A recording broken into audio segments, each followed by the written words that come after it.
Netflix dropped a new government conspiracy/denial-centered documentary called Cover Up. It follows infamous journalist Seymour Hersh and his unrelenting drive to uncover the truth the American government has strived to keep hidden. Through breakthrough reporting, Seymour Hersh has brought to the public's attention many of the most damning constitutional wrongdoings and cover-ups, thanks to being at the front lines of political journalism within the United States. So this is going to be a fairly quick review of this new documentary film, and I gotta say right up front, as kind of a trigger warning, the documentary starts off with some harrowing footage of animals who are suffering from the effects of nerve gas.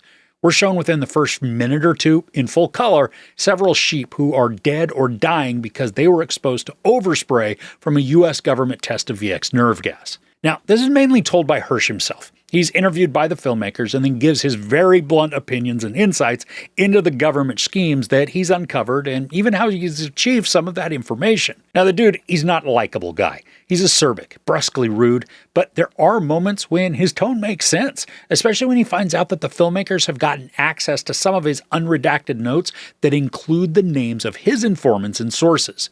Now, we're not made privy to any of them unless Hersh explicitly tells us, but 99.9% of the time he's tight-lipped about the identities who he's spoken with. And the film covers a large swath of time, diving into so many of the ongoing military and Department of Defense actions that affected many service people who were kind of left holding the bag. One of the most notable stories is that of a soldier in Vietnam who was reported to have executed an entire village of civilians, and then it was abandoned to take the blame. Now, there are conflicting accounts of who gave him the order or if orders were even delivered, and then what other influences and directives could have been involved in the massacre. Now, this was a worldwide headline-making story, and we get to learn about how it actually broke free to the light of day. Now, I like that the documentary doesn't blindly hold Hersh up as a saint or some untouchable whistleblower. It also dives into some of the controversies that surround his career, allowing us to judge for ourselves the veracity of his reporting and motives, which then shape the outcome of the perception of his stories. Now, this isn't a fast-paced movie, and at just under 2 hours, the time can be felt sometimes.